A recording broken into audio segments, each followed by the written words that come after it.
उत्तर प्रदेश सरकार के कैबिनेट मंत्री धर्मपाल जी हमारे साथ हैं। सर ये बताइए, सर्वे जो है मदरसों का वो आ चुका है, सरकार का रोड मैप क्या है? देखिए, मदरसों का सर्वे रिपोर्ट आ चुकी है और वास्तव में ये जो सीट पर जो चुनाव हो रहा है जी मदरसा की सर्वे सीट से भी जुड़ी है। यहाँ देश का सबसे बड़ा मदरसा आलिया मदरसा।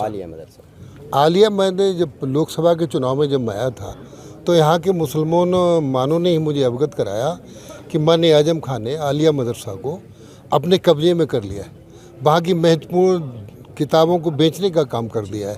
तो इसलिए मुसलमानों की शिक्षा गरीबों के बच्चों की ना हो, इस कारण से उन्होंने इस तरीके से किया, तो हम लोग नाराज़ हैं। आज जो आपने प्रश्न किया मदरसा शिक्षा पर, सर्वे पूरा हो गया है और ये सर्वे हमने इसलिए किया है कि मदरसों में गरीब मुसलमानों के बच्चे पढ़ते हैं। गरीब मुसलमानों के बच्चों को बेहतर शिक्षा मिले। माननीय मोदी जी की ये इच्छा है कि गरीबों के हाथ में, मुसलमानों के एक हाथ में लैपटॉप हो तो एक हाथ में कुरान हो। और अब हजूर के बेटे ही हजूर नहीं बनेंगे, मजूर के बेटे भी हजूर बनेंगे।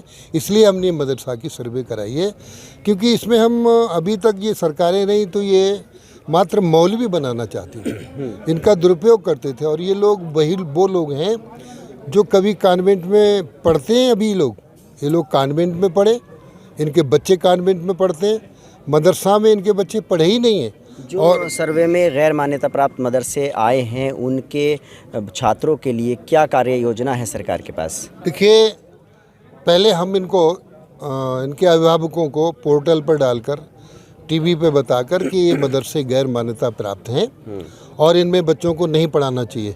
इसके बाद कानूनी कार्रवाई भी होगी और ऐसे बच्चों को हम बेहतर शिक्षा के लिए NCERT का कोर्स दे रहे हैं और इन्हें हम इंजीनियर, डॉक्टर, IAS, IPS बनाने की व्यवस्था के लिए। तो क्या ये जो मदरसे गैर मान्यता प्राप्त पाए गए हैं 8,000 से ज़्यादा हैं उत्तर प्रदेश में, क्या इनको सबको बंद कराया जाएगा या इसके इंफ्रास्ट्रक्चर को सुधार करके वहाँ छात्रों को आधुनिक शिक्षा, धार्मिक शिक्षा के साथ दी जाएगी? क्या है रोड मैप, क्या है? जहाँ आपने धार्मिक शिक्षा की बात की, वो दीनी तालीम लें, इसमें हमें कोई आपत्ति नहीं है। दीनी तालीम के साथ साथ हम इन्हें हिंदी, अंग्रेजी, गणित और सामाजिक विषय ये भी पढ़ाने का काम करेंगे और हम बेहतर शिक्षा के लिए प्रयास है वो करने का। क्या इन मदरसों को मान्यता दी जाएगी जो गैर मान्यता प्राप्त पाए गए हैं? जो मदरसा की श्रेणी में आएंगे उनके साथ विधिक कार्रवाई की जाएगी और जो मदरसा की श्रेणी में नहीं है, जैसे 1962 से मदरसे चल रहे और ये मदरसे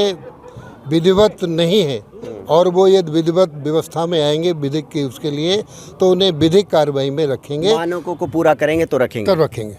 दूसरा सवाल मेरा ये है कि जो दारुल उलूम देवबंद है वो भी मान्यता प्राप्त नहीं है, तो क्या उसे मान्यता दी जाएगी? किस तरह से दी जाएगी?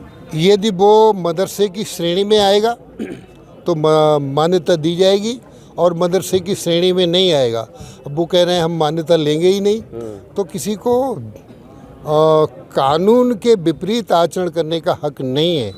और ये मदरसे की श्रेणी में रहेंगे तो मान्यता लेनी पड़ेगी, अन्यथा फिर कार्रवाई होगी। जो मदरसे मान्यता नहीं लेंगे, मानक पूरा नहीं करेंगे, उन्हें नहीं चलने दिया जाएगा, मतलब ये है? ऐसा है, जो मदरसे मानक पूरा नहीं करेंगे उनको बेहतर शिक्षा के लिए अवसर दिया जाएगा, उन्हें कौशल विकास योजना से जोड़ने का काम किया जाएगा।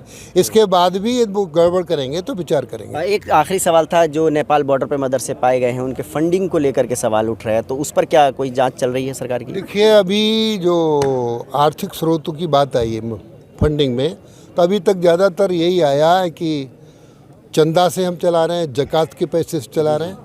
तो फिर इसकी और सर्वे होकर आ जाएगी तो फिर बात करेंगे।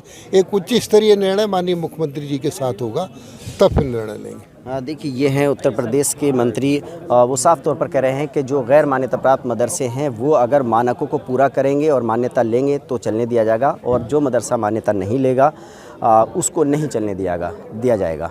Ubaidur Rahman, ABP news network, Rampur.